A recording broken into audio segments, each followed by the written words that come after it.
Hello students, स्वागत है आपका हमारे यूट्यूब चैनल मैथ इंडियंस में। कक्षा 12 गणित में इस समय हमारा चैप्टर चल रहा है, चैप्टर फर्स्ट, संबंध एवं फलन, रिलेशंस एंड फंक्शंस। और भाई आज के इस वीडियो में हम शुरू करने जा रहे हैं एक्सरसाइज 1.2। वैसे तो भाई एक्सरसाइज 1.2 का यहाँ पर आपको हम केवल इंट्रोडक्शन ही पढ़ाएंगे। भाई पिछली वाली जो एक्सरसाइज थी वह संबंध, रिलेशन पर बेस्ड थी, और भाई इस वाली एक्सरसाइज में आप पढ़ने वाले हो कि फंक्शन, फलन क्या होता है। वैसे तो भाई फलन को आपने कक्षा 11 में पढ़ा होगा कि भाई फलन क्या होता है और फलन कितने प्रकार के होते हैं, ये भी आपको पढ़ाया गया है। लेकिन यहाँ हम एकदम आपको शुरुआत से बताने वाले हैं कि भाई फलन क्या होता है और यह रिलेशन से किस प्रकार से अलग है और कौन कौन से फलन हमें इस वाले पाठ में पढ़ने पड़ेंगे, वो आपको हम सब बताने वाले हैं। तो भाई एकदम ध्यान से देखिएगा। तो पहले शुरू करेंगे हम फलन, फंक्शन क्या होता है। अब भाई फंक्शन जानने से पहले आपने रिलेशन पहले से ही पढ़ा हुआ है, तो पहले आप देख लो, रिलेशन से हम शुरुआत करेंगे और भाई फंक्शन तक पहुंच जाएंगे। तो रिलेशन क्या होता था, देखिएगा, अगर हमारे पास कोई दो समुच्चय इस प्रकार से हैं, मान लो यहाँ लिखा है 1 2 3, यहाँ लिखा है A B C, ये समुच्चय A है और भाई ये समुच्चय B है। हमने क्या किया है कि यहाँ पर भाई दो समुच्चय बनाए हैं A और B, इसमें अवयव है 1 2 3 और वहां पर अवयव है A B और C। अगर दोनों के बीच कोई रिलेशन R हो, इस प्रकार से देखना कैसे हो, मान लो भाई 1 का संबंध 1 के साथ में है, 2 का B के साथ में है और भाई 3 का C के साथ में कोई संबंध है, तो इसे आप किस प्रकार से लिखते थे, ऐसे भाई लिखते थे कि R बराबर 1 कामा A, यहाँ पर 2 कामा B और यहाँ पर 3 कामा C। इस प्रकार से भाई आप लिखते आए हो रिलेशन को। अब ये रिलेशन जो है वो फंक्शन में किस प्रकार से बदल जाएगा। भाई जो परिभाषा है हमारी फंक्शन की वो क्या है कि जो फंक्शन है वो एक प्रकार का रिलेशन ही है। ठीक है, जो फंक्शन है वो एक प्रकार का रिलेशन है, बस है क्या कि भाई वहां पर एक दो शर्तें हैं। अगर वो शर्तें कोई रिलेशन फॉलो करेगा, भाई दो शर्तें हैं बेसिकली, अगर वो शर्तें कोई रिलेशन, संबंध फॉलो करेगा तो उसे हम फलन कहेंगे, अगर फॉलो नहीं करेगा तो वह केवल रिलेशन बचा रह जाएगा। तो कौन कौन सी वो दो शर्तें हैं वो आपको ध्यान से देखनी है। अगर वो शर्तें कोई रिलेशन फॉलो करता है तो वह अपने आप फंक्शन बन जाएगा। अब ध्यान से देखिएगा, तो भाई यहां ध्यान दीजिएगा। अब मान लो कि हमारे पास कोई दो समुच्चय इस प्रकार से हैं, भाई ये वाला A है और ये वाला आप B मानकर चलो, और दोनों के बीच कोई फंक्शन f है। जैसे वहां रिलेशन होता था वैसे यहां फंक्शन है। अब देखना 1 2 3 4, मान लो यहां 4 अवयव हैं A B C D E, और भाई मान लो यहां पर 5 अवयव हैं। अब देखो अंतर क्या होता है, मान लो इसका संबंध A के साथ में है, 2 का B के साथ में है, 3 का C के साथ में है, लेकिन 4 का संबंध किसी के साथ नहीं है। ठीक है, अगर कहीं पर ऐसा हो तो ये वाला कहा जाएगा कि भाई संबंध है पर ये वाला फलन नहीं होगा। संबंध तो होगा लेकिन फलन नहीं होगा। ठीक है, अब फलन कब होगा, जब 4 का भी संबंध किसी ना किसी के साथ में हो। ठीक है, मतलब क्या है कि इधर वाले कोई भी अवयव खाली नहीं छूटने चाहिए। अगर कोई खाली हो गया तो वो फलन नहीं होगा। अगर ऐसा हो गया कि भाई चारों, देखो 4 का भी बन गया ना, तो अब ये फलन हो जाएगा। तो भाई समझ में आया कि पहली शर्त क्या है। पहली शर्त ये है कि जो हमारा प्रांत है, भाई इस वाले को हम क्या कहते हैं, प्रांत कहते हैं, और इस वाले को क्या कहते हैं, सह प्रांत, डोमेन और कोडोमेन। तो प्रांत का कोई भी अवयव खाली नहीं छूटना चाहिए। अगर खाली है तो उसे आप फलन नहीं कहोगे, फंक्शन नहीं कहोगे, रिलेशन तब भी आप कहोगे। एक चीज और ध्यान देना, यहां पे देखो, यहां पर ई वाला खाली छूट गया, लेकिन भाई उसकी कोई टेंशन नहीं है। अर्थात सह प्रांत में अगर कोई खाली छूट गया है तब भी वो फलन होगा, लेकिन प्रांत में कोई खाली नहीं छूटना चाहिए। तो ये हमारी पहली शर्त हो गई। अब देख लो भाई दूसरी शर्त क्या होती है। उसके लिए हम क्या करेंगे भाई, दो अलग अलग फिगर बना लेंगे। ठीक है, A और B कर लो, यहां पर F कर लो, सेम यहां A और B कर लो और यहां पर F कर लो। अब एक चीज का ध्यान देना, 1 2 3 A B C, 1 2 3 A B C। अब जरा दोनों में आप डिफरेंस देखो कि हम क्या करने वाले हैं। जैसे इसका संबंध 1 के साथ में है, इसका भी संबंध इसके साथ में है, और भाई 3 का संबंध B के साथ में है, तो ये फंक्शन कहा जाएगा, तो ये फलन है। ठीक है, अब जरा अंतर देखना इस वाले में, ठीक है। मान लो कि इसका संबंध इसके साथ में है और भाई इसी का संबंध मान लो बी के साथ में भी है, तो ये वाला फलन नहीं कहा जाएगा। अब जरा हमें दोनों में अंतर बताओ कि भाई इसे फलन क्यों कहा जा रहा है और इसे फलन क्यों नहीं कहा जा रहा है। तो भाई देखो बेसिक डिफरेंस देख लो। नियम क्या होता है कि एक से अधिक अवयवों के इधर सेम प्रतिबिंब हो सकते हैं। ध्यान देना, इधर वालों को हम कहते हैं अवयव और इधर वालों क्या बोलते हैं, प्रतिबिंब, ठीक है। वैसे इन्हें हम जो अवयव कह रहे हैं इन्हें हम पूर्व प्रतिबिंब भी कहते हैं, ठीक है। तो आपको याद रखना है, वैसे हम कह रहे हैं अवयव तो इधर कह रहे हैं प्रतिबिंब, अगर इधर कह रहे हो प्रतिबिंब तो इन्हें हम पूर्व प्रतिबिंब भी कहते हैं, ठीक है। ये तो भाषा वाली आपको भाई आनी चाहिए। अब ध्यान दीजिएगा, एक से अधिक अवयवों के सेम प्रतिबिंब हो सकते हैं। जैसे देखना, एक का भाई 1 है, सॉरी 1 का ए है तो भाई 2 का भी ए है। दो अवयव के सेम प्रतिबिंब हैं, लेकिन किसी एक अवयव के यहां पर दो प्रतिबिंब नहीं हो सकते हैं। अर्थात एक अवयव के एक से ज्यादा प्रतिबिंब नहीं हो सकते हैं, जबकि कई सारे अवयव के सेम प्रतिबिंब हो सकते हैं, ठीक है। तो ये भाई जो फंक्शन का महत्वपूर्ण पॉइंट है, ये आपको ध्यान रखना पड़ेगा, ठीक है। तो ये वाला फंक्शन नहीं कहा जाएगा और भाई ये वाला कहा जाएगा। समझ रहे हो कि नहीं। अब ध्यान देना ये सब क्यों होता है। अब भाई ध्यान देना, जैसे मान लो हम यहां पर कोई फंक्शन लिख दें fx बराबर एक्स स्क्वायर, ठीक है। इसमें हम आपको बताएंगे कि भाई प्रतिबिंब वाला चक्कर होता क्यों है। अब ध्यान देना, fx बराबर लिखा है एक्स स्क्वायर। अब देखो जो भी आप x के मान रखोगे, जो भी आप x के मान रखोगे वो रखोगे भाई इस वाले समुच्चय में, और जो भी उत्तर आएंगे वो आप रखोगे इस वाले समुच्चय में, ठीक है। यहां कर लो a, यहां कर लो b और भाई फंक्शन है बीच में f। ध्यान देना, अब मान लो आप x का मान 1 रखते हो तो भाई उत्तर में क्या आएगा, उत्तर में आएगा 1। तो 1 का संबंध 1 के साथ में है। अगर आप x का मान -1 रखते हो तो उत्तर में क्या आएगा, उत्तर में आएगा 1। तो भाई देखो इसका संबंध भी 1 के साथ में है और तब भी ये फंक्शन बोला जाएगा। अर्थात पहले हमने मान रखा 1 तब भी उत्तर 1 आएगा, -1 रखोगे तब भी 1 उत्तर आएगा। अर्थात दो अवयवों के लिए हमें सेम प्रतिबिंब प्राप्त हो गया। ऐसा आप 2 के साथ भी कर सकते हो, भाई 2 रखो या -2 रखो, उत्तर में तो 4 ही आएगा इस प्रकार से। तो यहां पर आपने देखा कि भाई दो अवयव के लिए सेम इमेज हो जा रही है, लेकिन इसका उल्टा आप नहीं कर सकते हो। आप कोई ऐसा मान बता दो, ध्यान दीजिए फिर से बना लो एक बार, a और यहां कर लो b, ठीक है। अब भाई यहां पर आप ऐसा नहीं कर सकते हो कि मान लो आप x का कोई मान रखो 4, मान लो कि आपने x का मान 4 रखा है। अब भाई 4 के लिए एक उत्तर तो 16 हो जाएगा, 4 चक्कू 16। अब 4 के लिए यहां पर कोई दूसरा आंसर नहीं हो सकता है। अर्थात ऐसा नहीं हो सकता है कि आप x की एक वैल्यू रखो और fx के 2 मान आ जाएं। अगर ऐसा हो जाए तो समझो वो फंक्शन ही नहीं होगा। जैसे आप भाई 4 रखो तो 16 आ जाए, फिर से 4 रखो तो भाई कोई और वैल्यू आ जाए, अगर ऐसा है तो वो वाला फंक्शन नहीं माना जाएगा। लेकिन ऐसा हो सकता है कि आप 1 रखो तो 1 आ जाए, -1 रखो तब भी 1 आ जाए। मतलब भाई कि कई सारी वैल्यू के लिए उत्तर तो 1 आ सकता है, लेकिन एक ही वैल्यू के लिए कई सारे उत्तर नहीं आ सकते हैं। अगर एक वैल्यू के लिए कई सारे उत्तर आ रहे हैं तो वो फंक्शन नहीं होगा, लेकिन कई सारी वैल्यू से एक ही उत्तर आ जाएगा और वो वाला फंक्शन माना जाएगा, ठीक है। तो भाई अभी तक आपको समझ में आ गया होगा कि फंक्शन होता क्या है और उसकी 2 शर्तें क्या होती हैं। अब भाई आगे देखो, अब भाई यहां पर ना कुछ भाषा वाली देख लो। भाई भाषा हम लोग किस प्रकार से आगे प्रयोग करेंगे भाई वो देख लो। 1 2 3 4, यहां कर लो a b c d e और f, इस प्रकार से।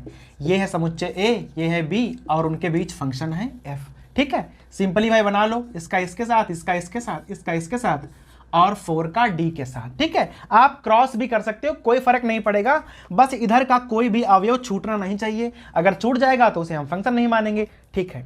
अब देख लो, इस वाले को हम बोलते हैं प्रांत।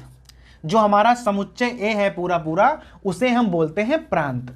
जो हमारा समुच्चय b है पूरा पूरा उसे हम बोलते हैं सह प्रांत। भाई इसे कहते हैं डोमेन और इसे कहते हैं को डोमेन, ठीक है। तो आप ये तो समझ गए होंगे कि प्रांत क्या होता है। अगर आपसे पूछ दे कि भाई यहाँ प्रांत क्या है, तो प्रांत क्या हो जाएगा 1, 2, 3, 4, ये हमारा प्रांत हो जाएगा। अगर आपसे पूछ दे कि भाई यहाँ पर सह प्रांत क्या है, तो हमारा सह प्रांत क्या हो जाएगा A, B, C, D, E, F। तो ये वाला जो समुच्चय है ये प्रांत है, ये B वाला जो है ये सह प्रांत है। अब आपको हम बता क्यों रहे हैं, क्योंकि भाई एक नई चीज यहां पर होती है परिसर, जिसे अंग्रेजी में कहते हैं रेंज। ठीक है, अब ये रेंज क्या होती है, ठीक देखो, अब इधर का तो आप कोई खाली नहीं छोड़ सकते हो, तो प्रांत तो हमेशा फिक्स होता है, लेकिन इधर का आप खाली छोड़ भी सकते हो। भाई चाहो तो खाली ना छोड़ो और चाहो तो खाली छोड़ दो, कोई फर्क तो पड़ेगा नहीं फंक्शन पे। तो इधर के जो पूरे अवयव हैं वो तो सहप्रांत कहे जाएंगे, लेकिन जो जो इमेज बने हैं वो परिसर कहे जाएंगे। देखो वैसे तो कहने को यहां 6 अवयव हैं, ठीक है, लेकिन A, B, C, D केवल 4 ही इमेज बने हैं, E और F खाली छूट गए थे। तो जो इमेज बने हैं वो आएंगे रेंज के अंतर्गत। तो भाई समझ में आया कि प्रांत, सह प्रांत और परिसर में डिफरेंस क्या है। प्रांत इधर का पूरा पूरा, सह प्रांत इधर का पूरा पूरा।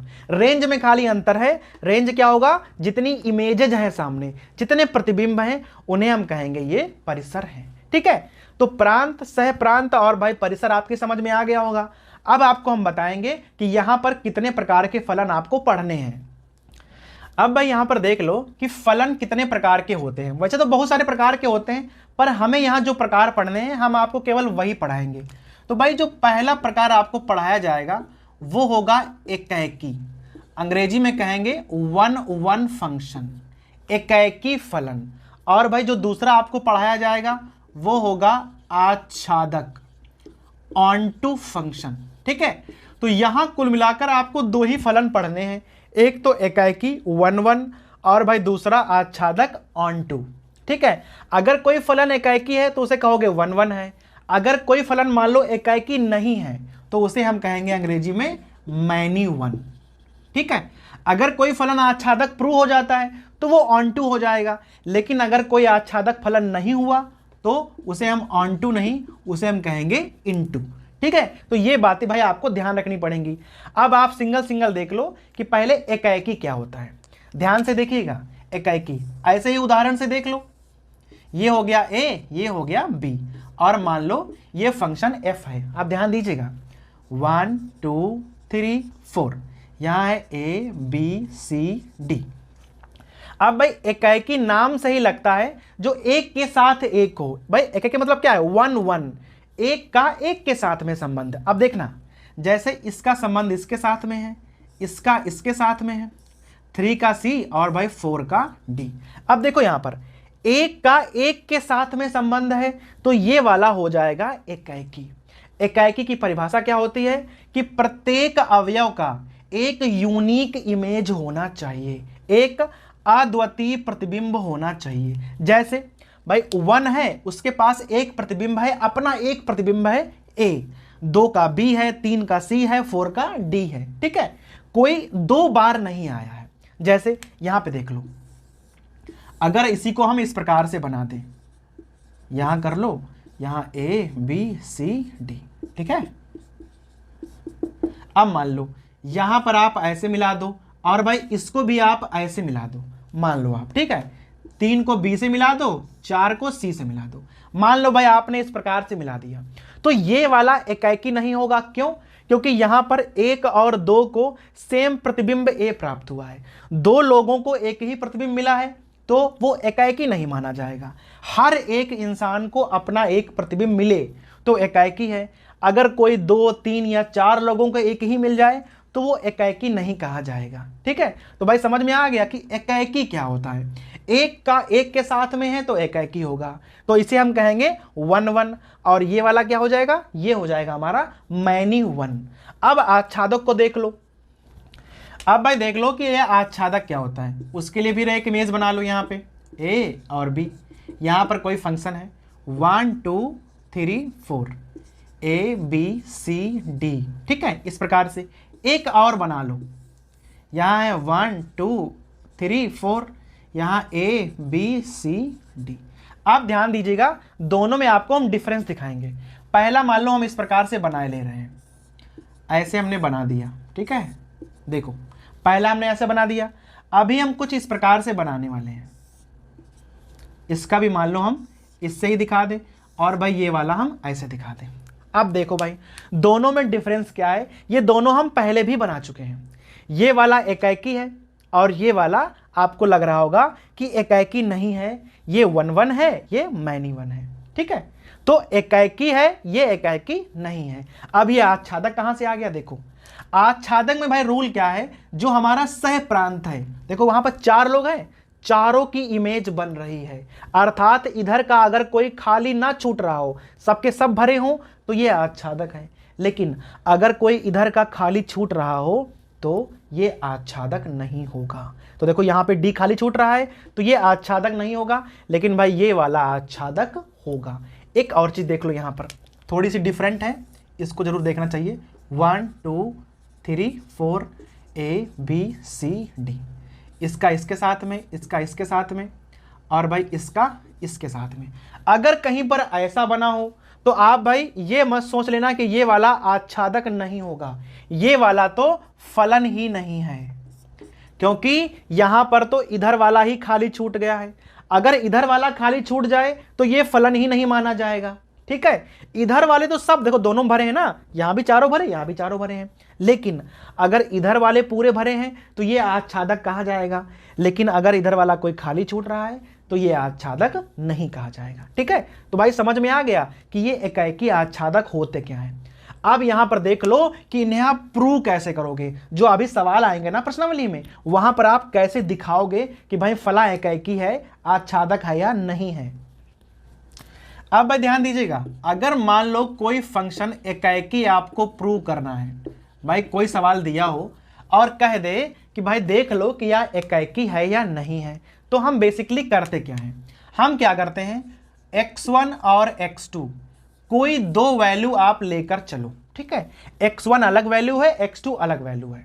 फिर हम करते क्या हैं, fx1 और fx2, फंक्शन x1 और फंक्शन x2 दोनों के मान निकालते हैं और भाई दोनों को बराबर कर देते हैं। अगर मान लो कि दोनों बराबर हैं, अगर दोनों बराबर हैं तो x1 और x2 भी बराबर होना चाहिए। तो अगर फंक्शन x1 और फंक्शन x2 के मान बराबर हैं तो x1 और x2 बराबर होना चाहिए। अगर बराबर है तो ये एकाकी होगा, और भाई मान लो ये बराबर नहीं है तो ये एकाकी नहीं होगा। तो ये है सिद्ध करने का तरीका। अगर कोई फंक्शन आपको एकाकी करना है तो कैसे करोगे, x1 x2 कोई 2 वैल्यू ले लो, फंक्शन x1 और फंक्शन x2 का मान बराबर कर दो। अगर दोनों के मान बराबर करने पर x1 और x2 के मान बराबर आते हैं तो वो एकाकी होगा, बराबर नहीं आते हैं तो एकाकी नहीं होगा। सिंपल है एकदम। अब भाई आच्छादक को देख लो, आच्छादक में ना एक ही तरीका है, जो हमारा सह प्रांत है, जो हमारा सह प्रांत है वो हमेशा परिसर के बराबर होना चाहिए।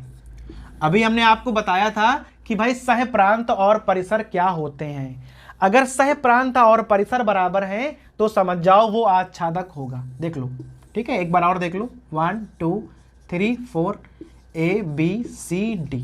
अगर भाई सबके सब इस प्रकार से हैं तो देखो इधर वाला हमेशा प्रांत होता है, इधर वाला हमेशा सह प्रांत होता है, और जिनकी जिनकी इमेज, जो जो यहाँ इमेजेज हैं उन्हें हम परिसर कहते हैं। तो देख लो यहाँ तो सब इमेज हैं, अगर सब इमेज हैं तो यहाँ पर सह प्रांत और परिसर बराबर होगा। और अगर कहें कहीं पर भाई को डोमेन और रेंज बराबर बराबर हैं तो आप समझ जाओगे कि ये वाला आच्छादक फलन होगा। तो भाई अभी तक हमने आपको बताया कि फलन क्या होता है और आप फलन कैसे पहचानोगे कि भाई ये वाला फंक्शन है या ये वाला नहीं है, और यह रिलेशन से किस प्रकार से अलग होता है, कौन कौन सी 2 शर्तें होती हैं जो कि भाई अगर कोई रिलेशन फॉलो करेगा तभी हम उसे फलन मानेंगे। उसके अलावा हमने आपको बताया कि भाई कौन कौन से फलन आपको यहाँ पढ़ने हैं, डोमेन क्या होता है, को डोमेन क्या होता है, रेंज क्या होती है। उसके अलावा भाई लास्ट में हमने आपको बताया कि एकाकी और आच्छादक फलन क्या होते हैं, और भाई प्रश्नावली में इसे आप कैसे प्रूव करोगे। ठीक है, तो अगर आप ये वीडियो पूरा देख लोगे तो भाई उसके बाद में आप प्रश्नावली 1.2 को शुरू कर पाओगे। ठीक है, तो भाई इसके आगे वाले वीडियो में हम प्रश्नावली की शुरुआत करेंगे।